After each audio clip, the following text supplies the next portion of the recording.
Bismillah, alhamdulillah, sallallahu wa rasulullah ala alihi wa sahbihi wa man wala, thumma ma ba'd. To proceed, this will be the second session on the chapter of al-Iqrar, acknowledgement or confession. Imām Qudāmah rahimahullah said in his book al-Umdat, وَيَصِحُّ إقرار المريض بالدين لأجنبي ولا يصح إقراره في مرض الموت لوارث إلا بتصديق سائر الورثة. The acknowledgement by a terminally ill person in favor of non-inheritors is valid, but one in favor of an heir is not valid unless the other heirs concur. If he acknowledges, okay, well, let's explain this first. So, you are in your terminal illness, and someone who is not related, who is not an heir, who will not inherit from you, comes by and you acknowledge that you owe them money. Would we accept this acknowledgement in your terminal illness? Yes. Yep, we will accept this acknowledgement. If you say that this money that I have is actually luqata, I found it and I didn't announce it, we will have to accept it.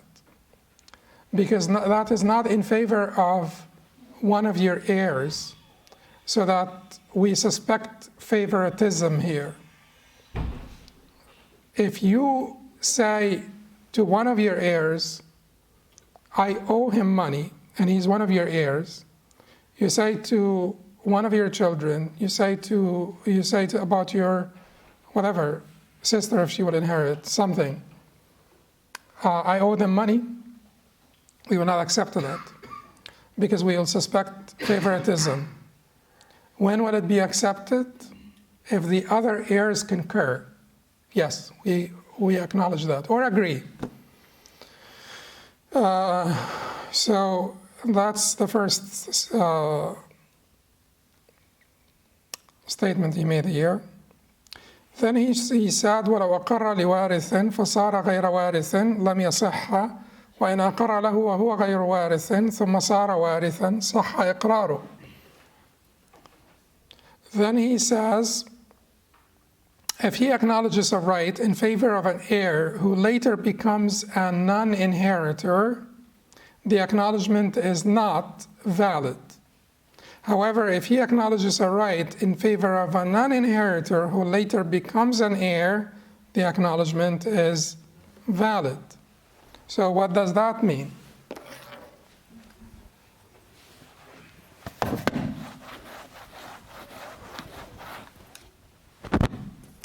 I have no children.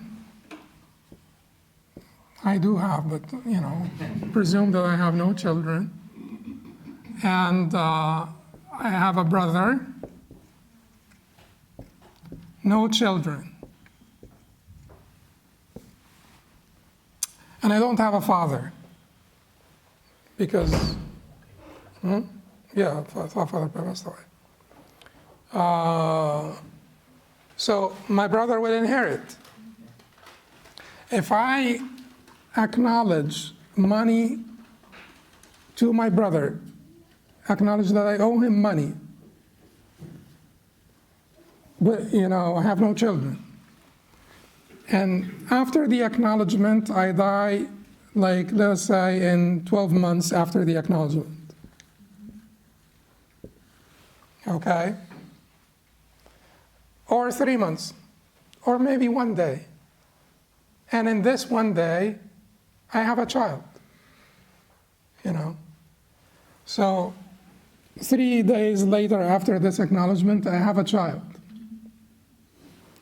Okay, so at the time of my death, my brother is not an inheritor. Will this acknowledgement be valid? Because at the time of my death, he's not an inheritor. No, because what matters is the time of acknowledgement. Keep in mind that this is controversial in the madhab, and there is another narration in the madhab that what matters is the time of death. When we talked about Atiyat al-Marid, or the gift of the terminally ill, we did talk about this. But when it comes to acknowledgement, the authorized position in the madhab is that what matters is the time of acknowledgement, not the time of death. Because I am suspected here that I am favoring my inheritor. I am suspected that, if I'm giving to my inheritor, I would be suspecting that I'm favoring my inheritor. Now, this will not be valid. What if I have children and a brother, and at the time of acknowledgement, I acknowledge that I owe the brother money, and I have children? Okay? By the time of my death, my children had already died. So my brother at the time of my death is an inheritor. But at the time of acknowledgement, he was not an inheritor because I had children. Of course, like a boy will block my brother. Like a girl is not going to block my brother. It will be, but long story. So let's say I have a son.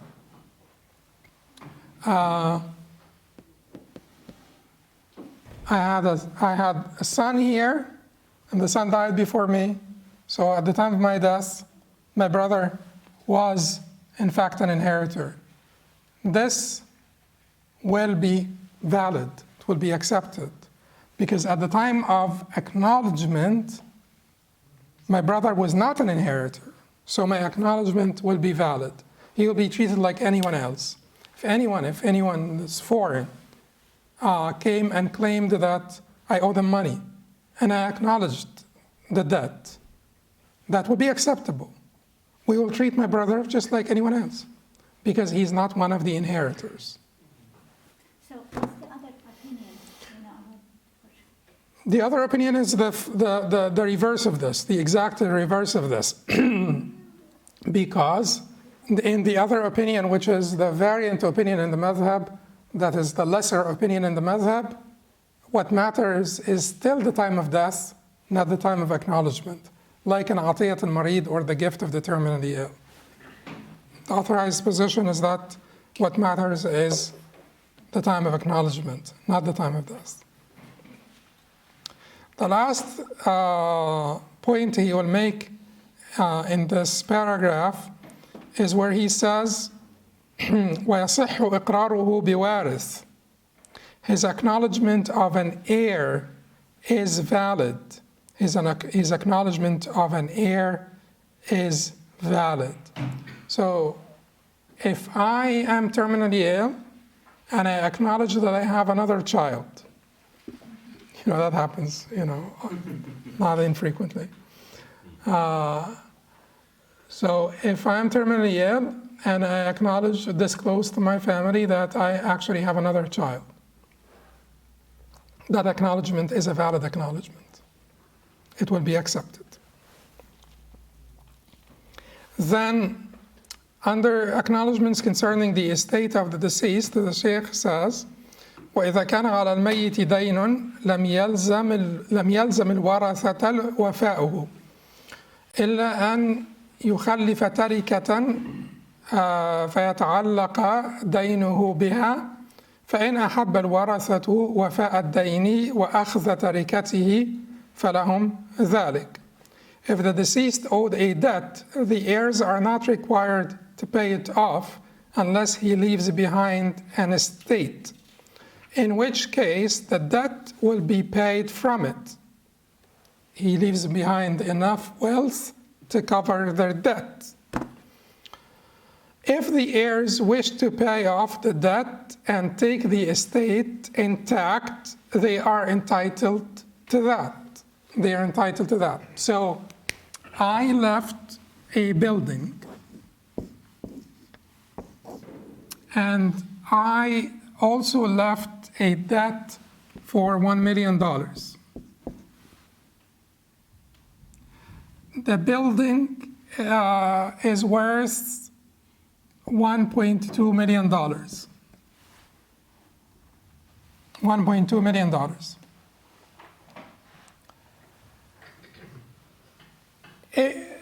Certainly, we will take the building and sell it and pay off the creditor. But the inheritors may say, we want the building. We will pay off the creditor the $1.2 million. It's up to them. Or let us say, we will pay off the creditor the $1 million. It's up to them. Let us say the building is worth, it's the opposite. The building is worth 1.2 million, whatever it is. Anyway, forget about this. The building, the heirs will say, we will pay off the creditor, whatever it is. If it is more than the building, less than the building, we'll pay them off. And we'll keep the building. It's up to them. They have the right. Otherwise, we will sell the building. If the building is worth more than the debt, the heirs will get the rest, the difference. If the building is worth less than the debt, the creditor will take the price of the building, the value of the building, and no more, will not be entitled to any more. He cannot tell the inheritors, well, the building did not cover the debt. The building is everything the deceased left behind. The heirs will not be responsible to pay off the debt of their relative. Are they encouraged? Of course. Of course, you are encouraged to pay off. Like if it is your father and your father had a debt, you're encouraged to pay off the debt of your father.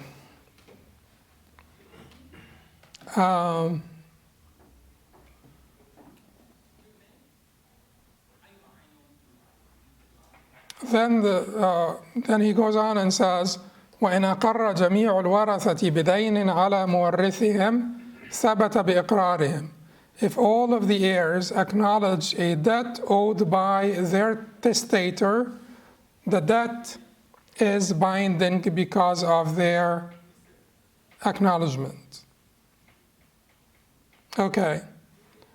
So now someone came and claimed that the deceased had owed them $1 million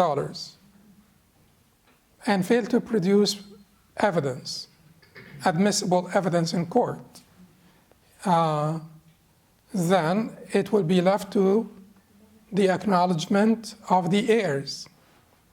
If all the heirs acknowledged the debt, then it is a valid acknowledgement, and we'll pay the creditor off, and that's it.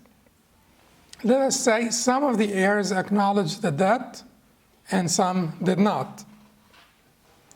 If you have a quorum, like you have two heirs, it will not be that are willing to testify. Then he has evidence. What if you have one heir that is willing to testify with you that you're actually owed this money? What can you do? According to the Maliki, Shafi'is, and Hanbalis, take an oath. Take an oath.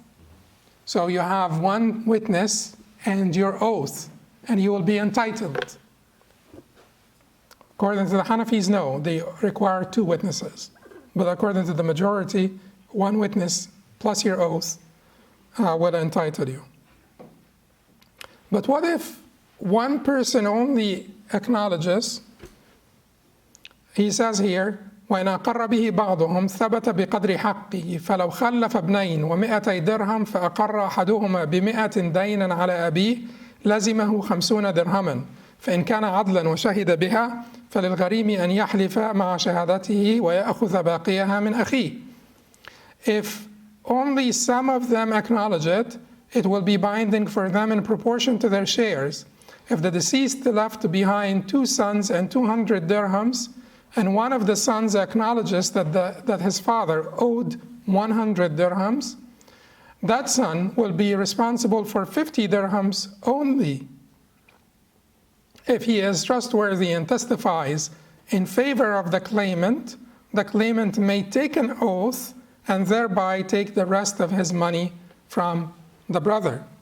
So he left behind 2 sons and $200. Each son is entitled to $100. Some creditor claimed that he is owed by the deceased $100. Then each son is responsible for 50, right? What if this son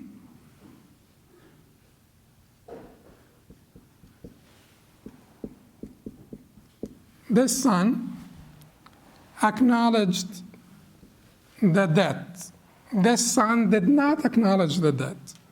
We would only take 50 from this son and give it to the creditor. Okay? You take 50 from this son and give it to the creditor. What if this son is trustworthy? His testimony is accepted in court. And he says to the claimant, I will go and testify with you. You know, my crooked brother is not going to give you the money. I'll go and testify with you.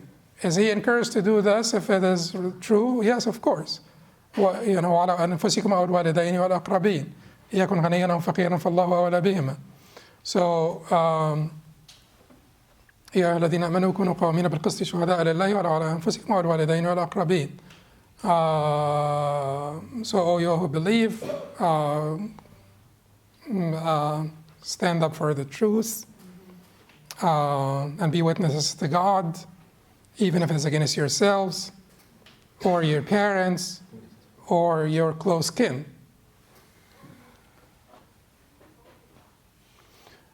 So you went and testified against your brother and this person, but you have to be trustworthy. Your testimony has to be accepted in court. And this person is willing to take an oath.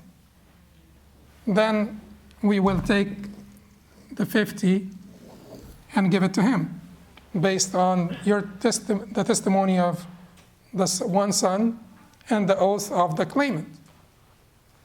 Okay, that's clear. Then the Sheikh said, وَإِنْ خَلَّفَ ابْنًا وَمِئَةً فَادَّعَى رَجُلٌ مِئَةً عَلَى أَبِيهِ فَصَدَّقَهُ. Because keep in mind that why are we saying this? When one of the sons acknowledged the debt, we said before, al-iqrar hujja qasira, intransitive, restricted proof. His acknowledgement does not apply to his brother unless it is a testimony, and it is testimony that's also corroborating the oath of this claimant. وإن خلف ابنا ومئة فادعى رجل مئة على أبيه فصدقه ثم ادعى آخر مثل ذلك وصدقه الابن فإن كان في مجلس واحد فالمئة بينهما وإن كان في مجلسين فهي للأول ولا شيء للثاني. If he leaves behind one son and 100 coins, then a man claims that the deceased owed him 100 and the son agrees with him. Then another man claims the same and the son agrees with him as well. If both happen in the same session, the 100 will be divided between them. If they occur in 2 different sessions, the first man gets the 100 and the second is not entitled to anything. It's first come, first serve. Now, is it possible that the deceased actually owed 2 different people 100 each? Yes. So when someone came and claimed his debt and wanted to be paid off, and the son agreed, yes, my father did actually owe you $100, we will take the $100 and give it to him. Then another creditor comes by and says, in a different majlis, in a different session, in a different court sort of session. Because if they both came in the same session, then we will divide the 100 between them if the son acknowledged both debts. But if they came one after the other, the first will get the 100, the second gets nothing. Why does he get nothing? Because the conditions are not satisfied. Because the heirs are not responsible to pay off the debt of their deceased relative. So, once the tarika, the estate that he left behind, is gone, that's it. No creditor is entitled to anything. What are you going to do to the man? He's dead. وإن كان الأول ادعاها وديعة فصدقه الابن ثم ادعاها آخر فصدقه الابن فهي للأول ولا شيء للثاني ويغرمها له لأنه فوتها عليه بإقراره. If the first man claims that the 100 coins are his wadi'a, money he had deposited with the father for safekeeping, and the son concurs, and then another man claims that the same 100 coins as his wadi'a, and the son concurs with him as well, it will all be for the first, with nothing for the second. However, here the son will have to compensate the second man, since it was his first acknowledgement that caused this man to lose it. Now, if it was a debt that is fi dhimma, that I am liable for a debt, they are not claiming the particular property that I left behind. They are not claiming the particular tarika. It's not that they are claiming that this tarika that I left behind belongs to them. They are claiming that I owe them money, In this case, they will only get whatever the tarika, whatever the value of the tarika can pay off of these debts, of these many debts. And that's it. Once the tarika is gone, no one is entitled to anything. But in the second case, they claimed, let us say, this building belongs, this building that your father left behind is mine. Okay, and I am the only survivor, I am one son. And then I say, yes, it is yours. I acknowledge that the building is his. He will take the building. Okay? All right. Now, a second one comes and says, this building that your father left is mine. If I acknowledge that this building is his, well, the building was taken by the first claimant. So what do we do here? Of course, we will not give him the building because this was taken by the first claimant, but I owe him the value of this building. Why? Because my first acknowledgement caused him to lose the building. Well, are you sure? You're acknowledging the building to two different people. So your acknowledgement to the second person will be valid, but the building is gone. So you owe him the value of the building, because the building could have not possibly been theirs. All the building, it has either belonged to this or that, or they have to be partners or something. If you made the acknowledgement, your first acknowledgement made the second claimant lose his building. And if you're saying that the second claimant owns the building, it is actually his, okay, compensate him, because your first acknowledgement made him lose it. All right, that brings us to the end of this chapter, and this is the chapter on acknowledgement and confession. So I would like to make some confessions and acknowledgement. So I acknowledge that there is no God but Allah, and Muhammad is his last messenger. I acknowledge the perfection of his sharia. I acknowledge the goodness of our tradition. I acknowledge the need for renewal. Our legal theory has solid foundations and flexible framework to allow for renewal by the sincere, independent scholars that are well-grounded in the tradition. I also acknowledge my ineptness and incompetence. And had it not been for the extreme need in our times for someone like me to be teaching a noble discipline like this, I would have not. So I ask you to pray for my forgiveness for all the shortcomings. And I pray for forgiveness also for my parents and my mashayikh. May Allah reward them, and may Allah forgive them, and may Allah reward you, bless you, and forgive you. قولوا قولي هذا أستغفر الله لي ولكم سبحانك اللهم وبحمدك أشهد أن لا إله إلا أنت أستغفرك وأتوب إليك.